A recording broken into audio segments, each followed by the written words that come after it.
Never lost a playoff game in his whole life. Going into game 5, pretty good stat. Great. Nor has Grig or Zeyzal ever lost a playoff series, so who knows, it could get insane as time moves on. And once again, it is C9's choice of side for game 5. They have chosen blue. They have kept the same roster that won in game 4, and they are keeping a lot of the same bans from before as well, getting rid of that Mithy Shen, dropping off that Akali on blue side, getting rid of Olaf so that Grig cannot just play a hard farm. I'm very curious to see if TSM is going to take away Varus, because that has been actually both of the wins for C9, and I think it was extremely important. Really, the Quinn did not work out as well, not because he did poor in lane or anything, but they didn't have the consistent teamfight damage. Varus has given them that. TSM also identified the same, and boom. Yeah. There's another team fighter for you. Yeah, he's going to be building towards the Rage Blade. This might be a completely different look from the beginning of this series, right? Cloud9 already could go much later. Doesn't have to be super early game oriented. But again, we're only one champion into the draft. The other big thing, of course, was the Tahm Kench for Mithy, right? They switched out the ban. They're banning away the Shen now that he was using in place of it. But again, it has been let through. We could potentially see Swain Pike. I would not be shocked to see the Pike come through. That is traditionally another really good kind of support for that Swain, being able to proc your passive pull off of the Swain hook. He's played it twice before, so it could certainly be an option for Mithy here. Svenskeren once again on the Lee Sin hover. But we had a great game on Graves before anyway. Lock it in yell from the audience. We'll wait to see what Cloud9 wants to do. What is their look for this composition? And they might just stick with double marksman, which might mean we have 5 straight Ornn games for Licorice. Svenskeren did look very comfortable on the Graves in the last game. Controlling a lot early. All right. Meanwhile, Zeyzal on the Leona, not quite so comfortable. No, he really did not look that at home the last time around, but they have the confidence that he can step up and hit it this time. I also think it's even more important when you're playing alongside the Kaisa that you do land the stun, not just the slow, because that procs the plasma, which allows Kaisa to then dive in and follow up. So you really have to be on point with that. Anytime you're fighting against Swain, it's that much more important. You got to burst that guy down or you're not killing him. TSM grabbed the Irelia at the end of the first round of picks. Now they get a couple of bans to shelter this mid lane grab. It can always be flex still. We can see Swain mid, we can see Irelia top, unlikely as it would be.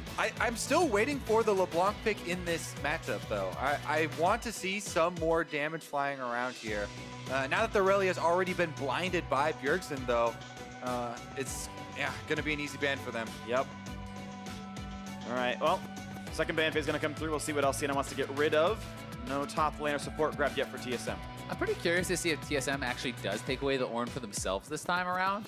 And you could actually go for that Ornn as your 4th pick if you wanted to kind of deny that from Licorice and you don't feel like spending a ban. Now, it is a very consistent form of engage, and I think especially alongside a double marksman composition is really, really strong. Also interested to see what they would kind of bring out here for GoldenGlue alongside this double marksman. They're not going to have that kind of Ardent Sensor support from the bottom lane, so do they have any interest in something like a Lulu perhaps from the mid lane? Well, the mid lane bans are going to be Galio and LeBlanc, so that Lulu is still available if he wants it. Can't say no the Irelia matchup that well, but we'll see what he wants to do about this one. TSM will get first dibs on champions, and then Cloud9 will lock in their composition, and TSM get their final counter pick. C9's time ticks down for their final ban. What are they most afraid of? And another Dr. Mundo ban almost every single game. They've removed that from Hauntzer. TSM got to blind something here. And yeah, they might just take that Ornn away as you surmised. I just think it makes sense, right? Both the Varus and the Ornn have been, critical parts of the composition in both of C9's wins. Hauntzer has not been having as much effectiveness in the split push style. He had a great GP game, but that was more about the team fight. So if you're not going to split, then take the Ornn away. The question becomes, is Licorice willing to go for a lane-focused counter pick? Is C9 willing to try to be the ones to split the map, or are they going to just take the other side of it and go for something like that Sion? Yeah, I don't think they can at this point, having locked in 2 marksmen already. Yeah, I agree. It's so difficult to pull that sort of composition off later if you have 2 ranged DPS. So here we are. It is going to be the Poppy. Licorice did have an amazing Poppy game early on in the season, trying to carry Cloud9 and get that victory. He was getting solo kills, peeling for the team. well, pretty much everything you possibly can. And once again, it will be GoldenGlue on the Malzahar, providing that crowd control for the team and the setup. And not only does the Poppy stop the Ornn ultimate, that second half of the ultimate, when he tries to redirect it, you can block that. You can stop the Blade Surge there from Irelia, the Q forward from Sejuani. You could stop the Body Slam if that's going to be the Gragas support. Gragas support has been gaining a lot of popularity in Challenger solo queue that I have seen as a playmaker. Also pairs well with the Swain. This is pretty exciting. Big thing to keep in mind is that Poppy can only stop one dash per activation of the ability though, so will not be able to shut down the entire team at once and does have to get in range to do that. We'll see what comes through into this one. I want to see how much Gragas can stop Leona Jin, and if Cloud9 can continue to play a team fight style. When Sneaky was on a team fighter, they won. When he was on Quinn, they lost. Of course, there's a lot of details in this game. Grig also undefeated on this Sejuani in the matchup as well. Yeah, we have seen, support Gragas in a couple of leagues. After the Pyke game that mithy did play, I remember he was very disappointed in his own play, and he tweeted out Pyke is too hard or something like that, haven't had enough time on it. So we get a little variation, but the theory remains the same here. You can try and set up the Swain with your crowd control for the pull-in. The question for me is, how much has he really practiced Gragas? Because Gragas is one of the champions that I feel can actually hurt your team with poorly used abilities. The ultimate, when placed perfectly, split up the team, knock someone in, great, knock them down. But you can also be saving people with those ultimates. You can also really be disrupting the team fight for your own side. So mithy has to be practiced on this pick, has to be confident. I trust he is. And a match this important. Climactic Game 5. GoldenGlue versus Bjergsen, the mid lane match to determine who is the first team from North America to make the 2018 Summer Finals. Zeyzal, second place rookie of the split, joining in, helping to rise C9 to the second place seed. And they will do battle with TSM one final time today to determine who will be in the finals. And what a series this has been. Exciting from start until now. And Bjergsen, he called it before the series started. He's saying he thinks this is going to be the closest series yet. It has been so back and forth. No game has been dominated by either side, and it is really up in the air. Game 5, semi-finals. Couldn't ask for more than this. All right, now let's focus in. Remember what happened last game in the start.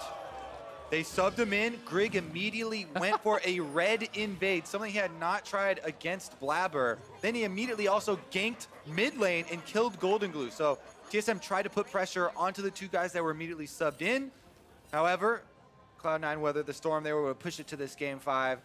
And they will be expecting a little bit more aggression now. Gonna go for that ward. GoldenGlue around the wings. No stun to be had. All right. No aggressive wards coming out of TSM on that one. Just the one for Svenskeren. He's going to be heading towards the bottom side. He'll be leashed by his dual lane on his red buff. It's going to be a red leash for Grig as well. He'll be getting help from Hauntzer's Ornn. And this is really taking me back to the 2017 Spring Finals. This was actually C9 TSM. It was Smoothie back then for C9 who brought out the Gragas support pocket pick. And that was actually what pushed it to a Game 5 for them. So it's pretty cool to see this come full circle. It's a Game 5. It's now TSM bringing out that support Gragas. Looking to push Cloud9 out of the playoffs and themselves into finals. Be the first team there awaiting someone in Oakland. And of course, we'll see the loser in the regional qualifier as well as the third place match. They're both heading to Northern California. But you'd rather come in as victors than losers. So one question already has been answered for me about this Gragas. It is a spell-piece Gragas. I have seen some varying builds. Some have been actually fairly heavy on kind of tanky AP style of builds. The Q-Max in lane is actually pretty good for harass as, oh, actually connected that stun. That is a huge trade. Yep. Gets big reaction from the audience, tags him on the end of this wall. And Licorice is saying, yeah, you can take my Ornn, but not going to be able to have the same effect as me. Licorice has been a insanely dominant laner in North America, and now not playing quite so weak a laner as Ornn. Having a little bit better time of it as we look in the bottom side, and so far nothing too aggressive happening just yet, as Bjergsen and GoldenGlue also trade blows. Health bar staying high. Statistically, he's been the best laner in the NALCS. You know, top lane was up around 7 CSD at 15, I do believe. Really, really impressive stats. Right now we've got Grig trailing Svenskeren on the invade though. Sees him on the Krugs and there will be a collapse. Hauntzer heads over. Hauntzer's gonna be here. Grig as well. They find the first bit of damage here. Could there be more of a knockup? They're gonna find that first stun. Even more damage coming across, but now a tackle in. Can they burn down the Ornn? Hauntzer flashes over, stays alive. Been a look at the mid lane. GoldenGlue's getting burned down. Good damage out of Bjergsen, getting the better of that trade. Yeah, even though Cloud9 win the trade on the top side. Fight goes to Grig again. But look how low Hauntzer is. Oh, they're gonna dive. Look how much damage they've dealt to him.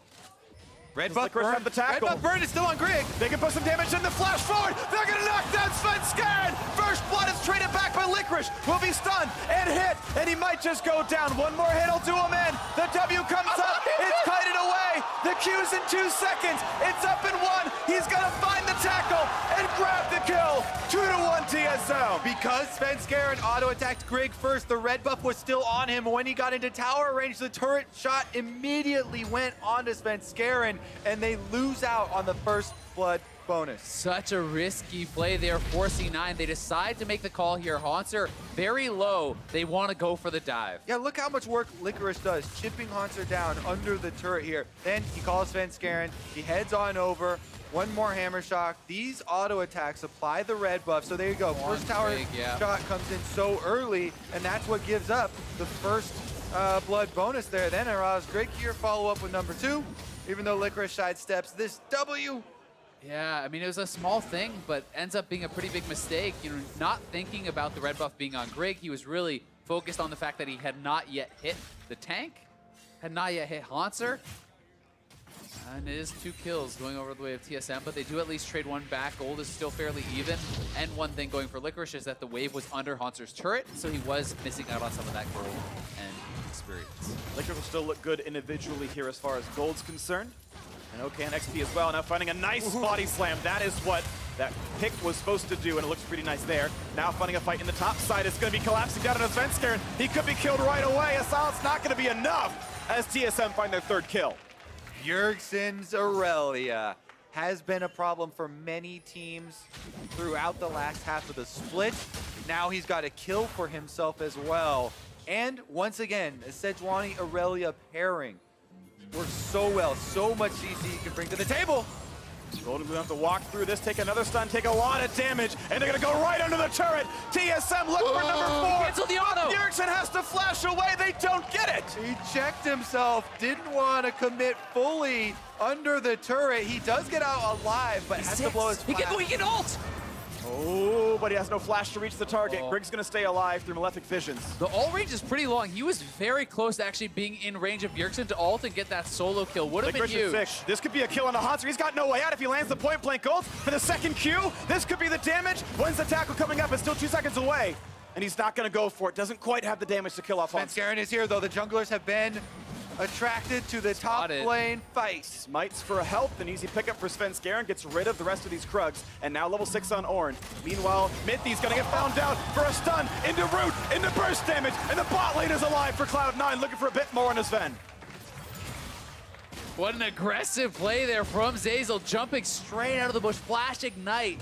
He couldn't even get the aftershock proc up there, so he just goes straight down. They're looking to threaten to dive again. This would be risky, but Pulls aggro. We'll see if Licorice can go for it. Yeah, health bars are too high. Hard to damage the turret too there as Graves, because your shotgun is going to spread out, and the 2 tanks can take one of those hits just to send the tower aggro over. They still should be able to push in the minion wave though and get a little bit of tempo. And look at mithy. He's actually already swapping up to the top side, so not sure if he's trying to catch them off guard here with this. Will be spotted likely on the ward, but no, actually skirts it, so they don't know he's up here. And it is so critical, actually. You know, it may look funny that Zeyzal actually flashed out of the brush to do that stun, but doing that stops mithy from being able to actually proc his aftershock or pop his W for the damage reduction, because when you are AP Gragas, so much of your tankiness is actually in that rune and in your W, and if you don't get that off first, you are paper. And paper gets burned down, but the power of the sun focused heavily onto it. That was a bit ham-fisted, sorry. Either way, it's going to be a blue buff now started up for TSM. Bjergsen's going to grab that one without much issue. As long as he plays around the red buff of Grig, he's going to be just fine. Off he goes. Gold tied, no Drakes, no turrets. Farm has equalized that 1 kill lead. Once again, though, a lot of the early gold that Bjergsen earns is put into the Malzahar tax, buys the QSS. First item here, all he else he has is a ruby crystal to his name. And trying to look forward to not dying to Malzahar ult coming through in the mid lane. It's a good thing to look forward to. I look forward to it every time Malzahar ults me. Clean that ult right off, walk away. And ooh, a nice little knock up there as Hauntzer gets the better side of one of these trades. The farm lead, though, still 18 for Licorice's favor. Yeah, really big, honestly. And you are kind of seeing a bit of a difference in the lane strength of these two players. Licorice playing the Ornn in all his matchups had been able to hold fairly even. This time against the Ornn, yes, with some jungle pressure on both sides, is kind of getting the better of Hauntzer, at least so far. And this is a super interesting matchup, right? We have had Hauntzer, who always used to be the best North American top laner for native players. Now Licorice, new guy onto the scene, explodes onto Cloud9 in spring, earns Rookie of the Split in his debut, and this split in the running for MVP. Absolutely great performance from him. Right now, the Ocean Drake going to be going over to TSM without much of an issue. No one's going to stop Grig, as the bot lane is holding equal. Actually, Svenskeren now heading down, but didn't do enough in time. 2,000 health left in this Drake, and Irelia's right behind them. Bjergsen gets show up for this one, but so for the rest of the team. This is going to be the fight. They're going to look for the stun on the GoldenGlue. He jukes away from it, and Svenskeren picks up the Drake, and the re-engage now comes in, looking to burn down Sejuani, but Grig is too tanky. GoldenGlue will fall. TSM pick up that kill as a result of that steal. Yeah, they just decided to make the call to give up on GoldenGlue there. The rest of C9 not wanting to fight forward into that and potentially give up even more. I think that's the right call. If you can't burst down Zven on this Swain, it's going to be so hard to actually win that fight. So it's a kill for a Dragon. Pretty decent trade overall. In the end here, it does leave TSM with a sizable gold lead for the early game. But again, the regeneration provided by an Ocean Drake, so good for the laning phase here for Cloud9. They go aggressive once again. Good body slam builds up the Aftershock, though, and there's no engage on the Mithy despite the stacks. Round 2 could be up. Aftershock is on cooldown for quite a while. It's more than a wave's length. Definitely a potential now, for Grig to make his way down to the bottom side. Such incredible playmaking potential on this Gragas. You can look for lane ganks on someone like Sejuani because the Gragas can body slam flash, knock even the Leona in. Then you have never moved from this Swain. You have the follow-up ultimate from Grig. So there is a lot of potential if they want to try to attack that lane. All lanes for Cloud9, or the side lanes at least, pushing in pretty heavily, trying to create some space. So Svenskeren does have quite a few options to work with here on the Grave. Should be able to look for some sort of invade. GoldenGlue in the mid lane, though, very different story. Because Bjergsen got another kill to his name and has been able to get the Sheen, you really have to respect the Irelia burst. It gets to the point where the Irelia can basically just walk at you. Your only defensive ability kind of is that ultimate, and then he QSS's that, and he can just train you down with autos, despite the fact that he doesn't have a ton of damage built up. So GoldenGlue is definitely just going to be trying to wave clear and waiting to play around his team with those team fights, trying to be more of that utility wave clear guy.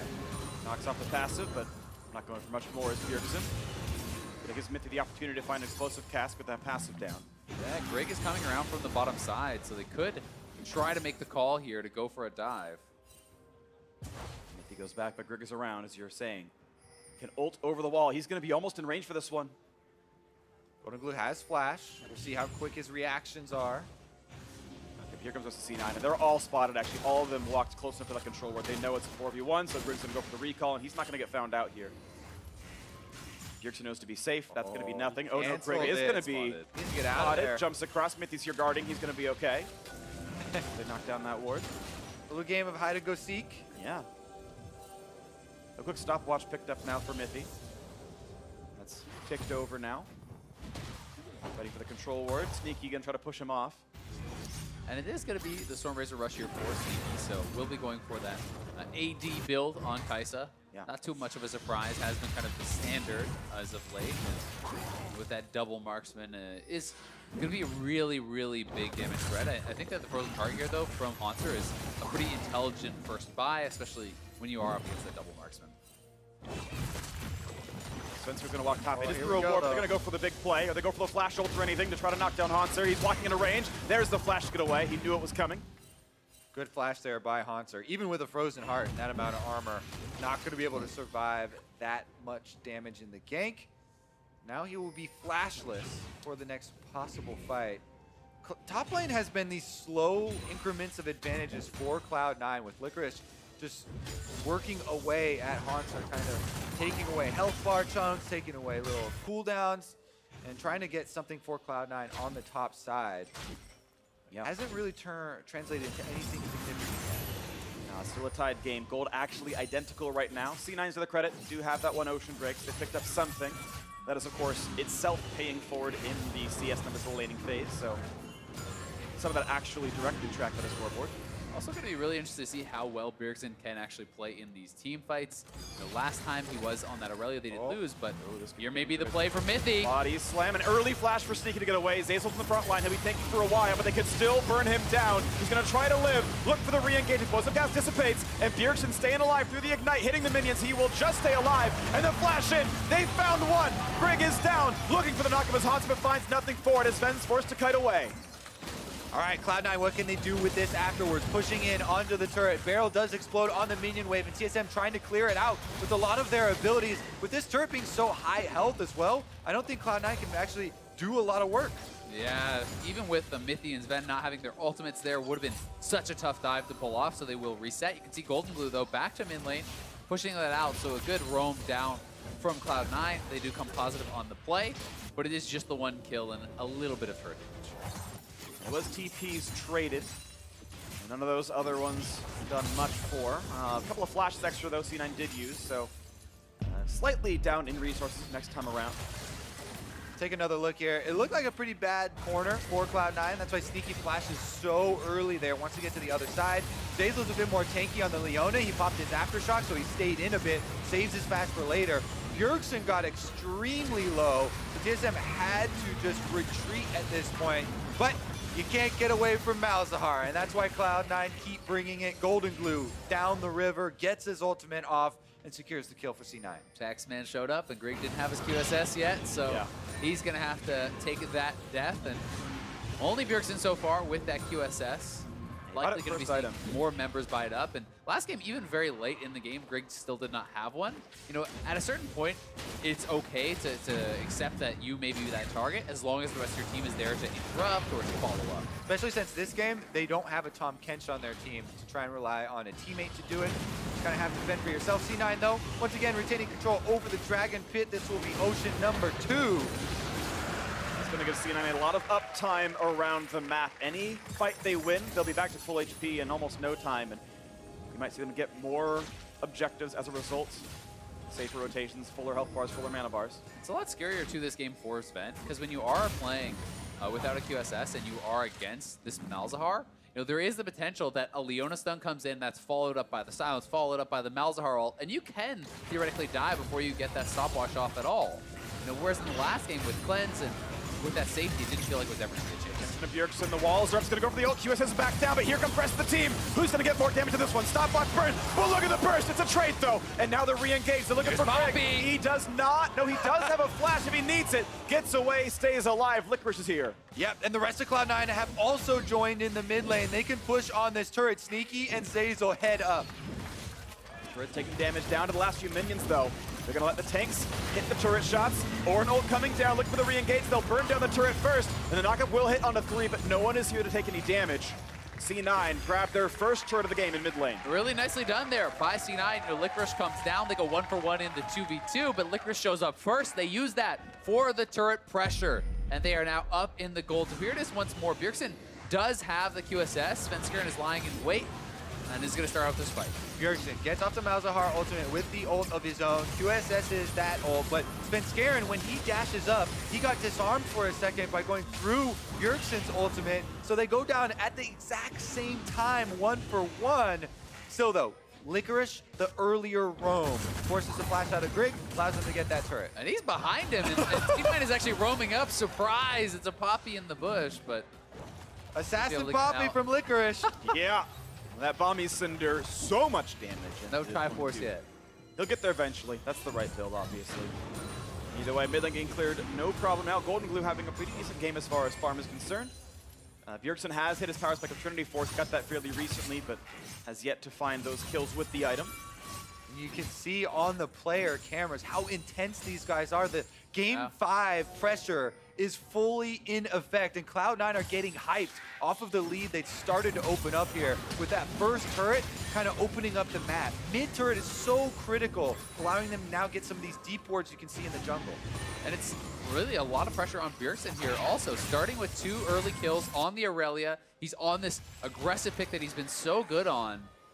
He needs to have a big impact on this game. If you're not effective on the Irelia in this one, that's it. You're going home. You're not going to be playing in the finals. And he's had the opportunities. Yeah, Zven did not get 4 kills so early on in this game that he can output the same kind of damage on Swain as he did previously. So they are going to have to focus their efforts. I think you had a good point with the Gragas ultimate as well. There's so much variance in that champion and in the possible plays you can pull off. All that time spent for Herald gave C9 a lot of time in the bottom lane. They knocked down bot out. They're hitting 2-2 right now, and GoldenGlue waiting in the fog of war. Mithy overextends. He will instantly die to the Malzahar, but it's Bjergsen who goes forward. He's got QSS. He's safe. I think he's at a half. Yeah, I mean, he's playing the AP style build, right? This could be something like a Knight's Vow. It also could be Proto Belt. I've seen that fairly regularly on support Gragas if they really want to all in on the playmaking. But again, then you have to be flawless with your engages. You have to be flawless with how you're playing these team fights, or you just get straight up insta-kill. Licorice wearing down the top lane, now being answered by Zven, but gets a tackle and quite a bit of damage. And Licorice is already building magic resist. Oftentimes you see these plays. Hold on, we've got to fight towards the mid lane. A ult towards GoldenGlue. Knocks off his passive. Maybe worth the trade. Get out of there, though. Bjergsen can flash for stuns. He could ult flash here. He's gonna get a speed off the shrine. GoldenGlue can flash for disengage, and no one will find him. Out he goes. That is a big cooldown now missing. GoldenGlue, it looked like he was playing with fire there, walking back into a dangerous spot, but he draws 4 members of TSM, uses their time, while his bottom lane takes a turret uncontested. 3 turrets to 0 it's now. 4. Oh no, Licorice has to walk away. The turret will fall first, and there is no engage. This gold lead, 4,500 gold now. Sneaky is getting dangerously close to this Rage Blade here. Only needs a couple hundred more gold, and he will be off to the races on this late game teamfight carry. Already has his support items purchased up here. We have the Zeke's Convergence done as well. He's going to be a monster if they can't get to him. TSM have their eyes on Sneaky, looking to lock him down with some of that crowd control. They have it all over. Every single champion will be able to lock somebody up in the team fight. Yeah. They won't have a Rage Blade hyper carry for themselves later in the game, though. So they need to focus on the next 10 minutes here. This will be very critical in the success of this composition. And I'm really curious to see how Licorice in particular will play these team fights. Do you sit on your hyper carry Kaisa and try to use that steadfast presence to protect him from dive, or are you diving deep and trying to, draw pressure to yourselves and create space that way? I think there's going to be some big choices here from in these fights. Well, there's not really anyone for him to dive into. Most of TSM are frontline champions, right? Yeah. I mean, I guess you can dive to find Mithy. The AP Gragas might be the squishiest guy. Of course, keep in mind, plenty of stopwatches on TSM right now. Both the bottom laners have it. And the QSS, of course, makes Irelia a hard target as well, as Ornn, of course, the primary tank.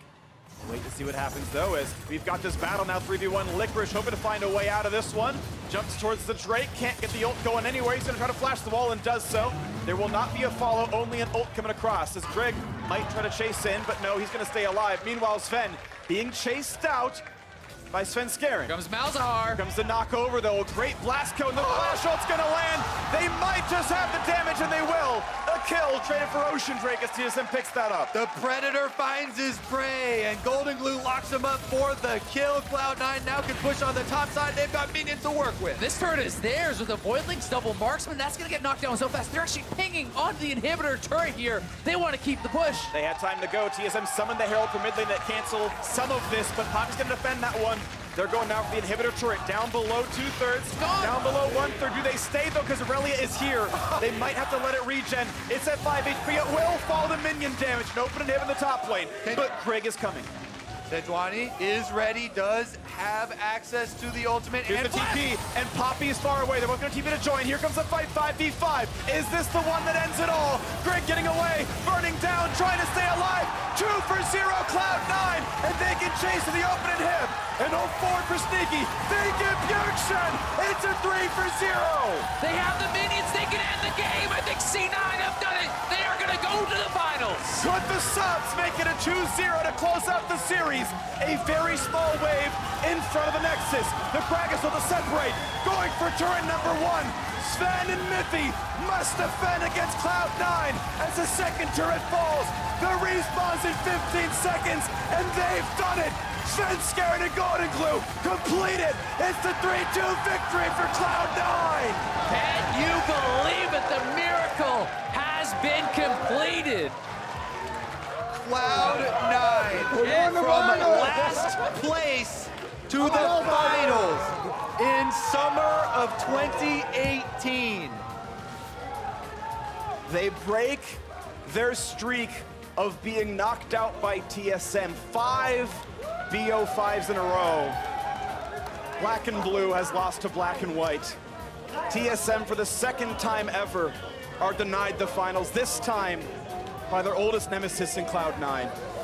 And what a wild ride it has been for this team. 7 players utilized in this semifinal matchup. Even more over the course of summer.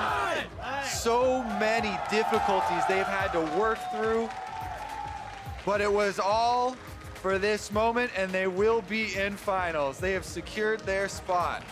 It has to be an absolute dream come true here for Svenskeren and GoldenGlue. Svenskeren taking down his old team. They kicked him off of TSM. He joins Cloud9. He knocks out his old team on the way to the finals. And GoldenGlue playing up against the greatest player in NALCS history, historically, Bjergsen. Oh, yeah. Comes down to the last 2 games. Elimination games. He wins them both. A player known for choking, GoldenGlue, known as one who could look good in practice and never good on stage. In his most important games ever, steps up, plays his role well, takes over 2 more wins. Played his role well, took the crown strategy, picked Malzahar into Faker.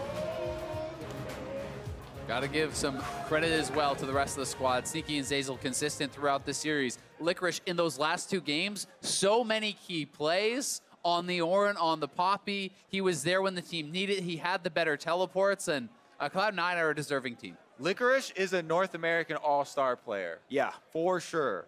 This is his first year, and he has been outstanding. I mean, the whole Cloud9 roster, there's so many North American players, which traditionally has not been the way to succeed in the NALCS. People talk about, you have to have these imports, you have to have these players coming in. It's Zven, it's mithy, it's Bjergsen over on TSM. Licorice, GoldenGlue, Sneaky, Zeyzal, Blabber, these guys, young players, were able to be very successful. So Cloud9 into their 7th NALCS final. So many different iterations of this roster. Every time it has included Sneaky. He's been there the whole time around, even despite being subbed out for a little bit so far. They're still only at 2 titles. They haven't won the NALCS since 2014 spring. Every time they made the final since then, knocked out by TSM. This time, a new opponent, a new era. Never in 2018 has TSM now made the NALCS finals. Team Liquid will either defend their title or 100 Thieves will be back in the finals themselves. This time, though, for Cloud9 to see if they can win it